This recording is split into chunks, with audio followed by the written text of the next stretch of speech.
Hey there, everyone. Donna Hoffman here, your interior design advocate in all things design. I am so happy to be here with you on Tuesday. We're here every Tuesday, 4 p.m. Eastern. We put a lid on it or put a pin on it here at the design studio. And we come out here and talk to you, fellow design lovers. And we not only try to take you under our wing to protect you, but we also do a little teaching and answer some questions on the topic of the day. So today's topic is all about renovation nightmares and how to avoid them. This is the time of year when a lot of you are either thinking about getting started with a renovation, or maybe you already have gotten started with a renovation. So if you have a question about a renovation, whether you're gathering bids or whether it's too late, you've already signed the contract and you're already underway, if you have a question, type it in so that I can get to your question live before we have to scooch out, close this down, and get back to work designing for our clients. Okay, avoiding renovation nightmares. There are 3 pillars when it comes to renovation nightmares, and yes, you as a client are part of the keep you safe or don't keep you safe equation. So you definitely have a hand in this.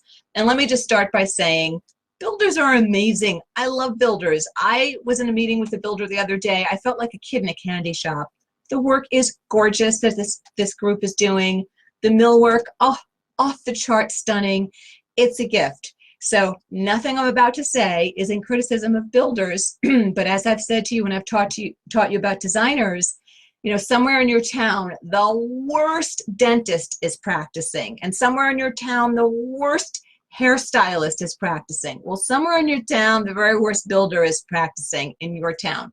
You want to avoid that person, particularly when it comes to having them in your own home, breaking walls apart and hammering things. So what are the renovation nightmares that I want you to avoid? Well, one of them has to do with hiring the wrong builder. And the other one has to do with unexpected charges and overages. So again, if you have a question, by all means, you can type it in about renovation nightmares or renovation question you have.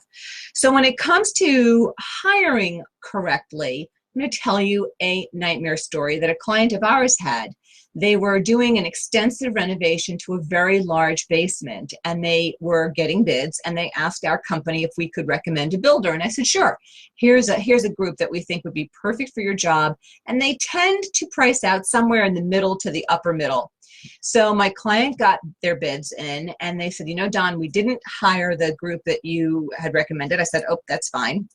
But I said, may I ask why? They said, well, your group was double our lowest bid. I said, double? Are you sure? Yep, they showed me the bids, double. It just didn't make sense because I know this builder's work, and I know this builder's group, or this building group, I should say, their bids always come in somewhere in the middle to the upper end of middle. So I was kind of suspicious, but I didn't say, I thought it was weird, I should say. I wasn't suspicious at this point. Well, months later, my client, now they're pregnant, they're expecting their first baby. Oh my gosh, the builder that they hired, the lowest bid, did 30% of the work, stopped, but had already, and disappeared, but had already taken 80% of the money. 80% of the money gone, 30% of the dollar, 30% of the work done. And when my client then did some investigation on this builder, my client found out that this builder was underwater to the tune of over $1.5 million. There were lawsuits pending against this builder, and yes, what this builder did was they took my client's money to be able to just sustain their company a little longer and try to pay off 2 other projects that they were working on. And of course, they ran out of money for my client's project. Total nightmare. So when it comes to hiring a builder, I don't care if you're renovating a small bathroom, your kitchen, whether you're blowing out the back of your home and doing the kitchen and adding something to the great room. I don't care if you're putting a wing on your home. I don't care if you're just doing a powder room. You definitely want to be very suspicious of that lowest priced bid. You also want to make sure you're doing your homework, not only in, yes, asking for references, yeah, we all know that, and yes, drop into some of their job sites, sight unseen, and just see how they run a job site. Talk to some of the subs that work for them. Ask them how they like working for that builder. Notice what kind of job site they run, and investigate. Look at the Better Business Bureau. Is there anything out against this builder? Make sure that this builder is registered with the local building association. Call the local building association. Speak to someone there. Say, hey, have you heard of this builder? What do you know about them? Is there someone there who can maybe recommend a couple of builder resources for me as well, in addition to the ones that I'm vetting? So you definitely want to be so careful, and definitely you want to be careful of that lowest cost bid. I have a neighbor. Everybody has that one, that neighborhood of great people, and then there's the one neighbor you think they're a little different, being politically correct. So my little different neighbor had walked over to a builder we were using in our home a number of years ago when we were doing an addition, and this neighbor said, I'm looking to do an addition. If you can land it for this number, I'll hire you. The builder came back to me and said, I've never had somebody tell me what the number is I had to hit before I even looked at a job. He said, this neighbor seemed a little strange, and he said, I don't know that I want to work with them. And I said, all right, follow your instinct. Well, the neighbor did end up hiring some other builder, clearly a lowest cost builder. And I want to tell you that not only did that builder screw it up, they ended up coming back to a builder that we had been working with to say, can you fix what this first builder did wrong? And P.S., that lowest lowball builder that they had hired originally, what my neighbor may not know, we have woods at the back of our home. I saw their guys using the woods to relieve themselves because that builder didn't pay to bring in a porta-john. So you got to know that lowest cost bid, something is being left out. Service, quality, something. So be very wary of the lowest cost bid when it comes to renovation, knocking out walls and moving things around at your home. Okay, so how else can you avoid a renovation nightmare? And again, if you have any questions about renovation, hiring, vetting, firing, moving into a new crew, feel free to put your question into the comment section so I can get to it. So something else I want you to be really careful with renovation, to avoid renovation nightmares, and something that really frightens a lot of people is costs that you didn't expect, overages. So you sign a contract thinking your guest bath is going to cost X, or your kitchen is going to cost Y, and then you start getting invoices that you didn't expect over and above your contract. It is imperative that you have very honest dialogue with your builder about what the allowances are, and equally that you're very clear with the kind of materials you expect. For example, we're working on a project in our company now, and I know that this client is going to be getting, or has already gotten, some big overages on millwork because the builder gave a very, very low line item allowance for millwork, and meanwhile designing like crazy beautiful things with the client and me, we have to think about that one, and they're going to be overages, and I think some pretty big overages. There wasn't enough dialogue on the builder's part or the client's part. Here's what I love in millwork. Here's what I love in tile, or whatever that renovation for you consists of. And you might say, well, isn't it the builder's job to do that? Yeah, in an ideal world it is, but you have to remember that not every builder runs their company the way you might run a company, given how maybe you're a very linear person. A lot of builders started out in the field building, and then they learned to run their build businesses or their construction businesses, on the job. Well, if you are a businessman or woman and you are a project manager, you might have a different perspective than a builder might on your project. So make sure that you're coming to the table with a lot of clear requests and information so that your wonderful builder can say, that's what you're looking for. You want a stone floor. You want to use stone in your master bath. You don't want to use a porcelain tile. I need to put in a wet bed. That's going to be more labor. Oh, you want marble? You don't want porcelain? That's going to be a higher cost. You want to give your builder as much support as possible to give you as accurate a bid as possible. Builders can't read your mind. And if you are showing a builder pictures of things you like, that's a good start. But get even more specific and get it in writing. I want, soft close drawers in my kitchen. I want a lot, rolling shelves galore in my kitchen. I know I want a lot of glass doors in my kitchen. Well, those are all going to slowly drive the cost of your materials up. So it's important that the builder who's bidding you, whether it's a kitchen, a house, blow out the back of the house kind of project, or a bathroom, really important that the builder knows exactly what your expectation is for materials, okay? Next, another big nightmare that I want you to avoid for renovation.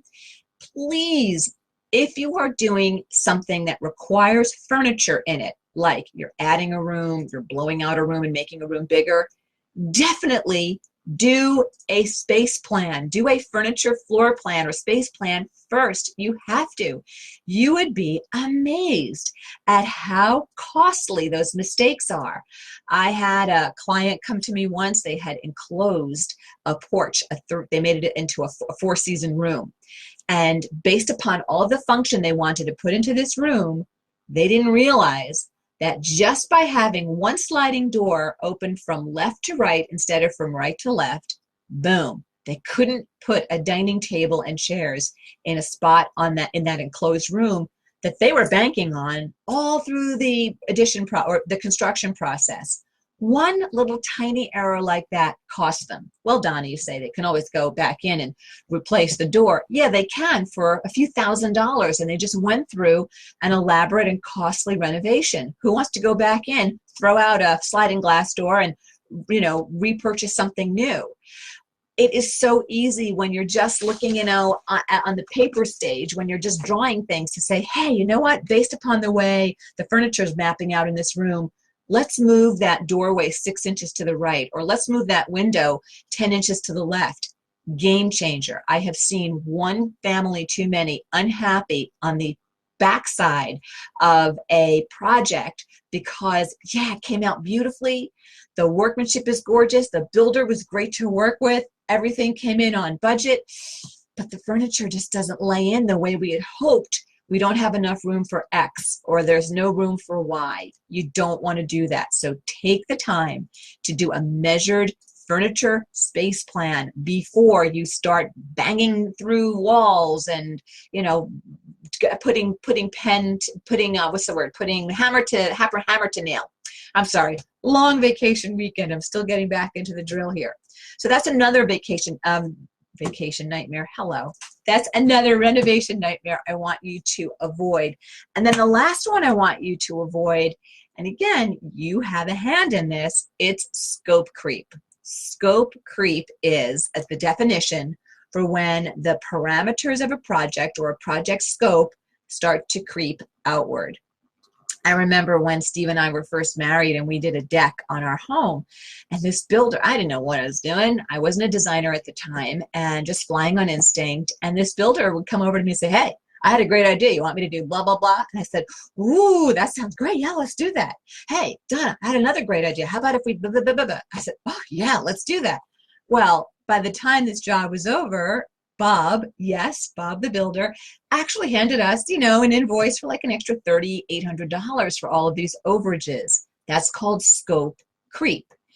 Never were change orders issued. A change order is a document that gets issued when the scope of a project changes. Something either gets dropped out or something gets added. So if your builder comes to you during your job saying, hey, I had a great idea, first thing you need to ask is, okay, how will that affect the cost of this renovation? Okay, how does that affect the bottom line? If he or she says it doesn't at all, say, great, do me a favor, issue a change order, a CO, issue a change order and show it to me in writing and show me there's no upcharge. Or if they say, there could be an upcharge here. Hang on, I got an itchy nose. Okay. They might say there isn't an upcharge, in which case you say how much, and he or she might say, well, I don't know, I have to calculate it. Great. Show it to me in a change order, please, and then I'll sign off on it if the numbers work and if we think it's worth the additional charge. Now, that's a builder pushing scope. You, as a lovely, yummy, delicious client, you can push scope as well. I have had clients say to me when I'm involved in a renovation, or to a builder when I'm involved on the renovation sides, hey guys, what if we also did a blah? Or hey guys, can we add a such and such? Or you know what we thought of? Could you also do something in the bathroom? Well, the answer is always yes. Yes, we can. Yes, we can make it happen for you, but it's going to cost you.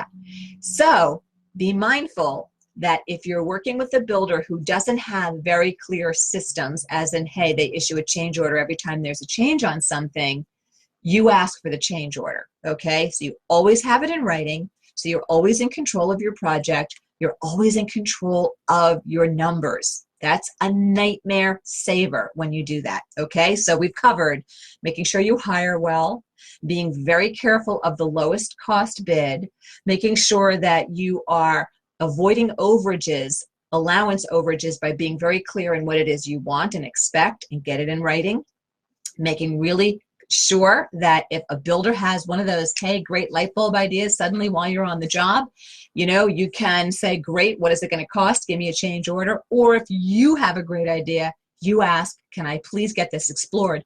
But I'd want to see a change order as well.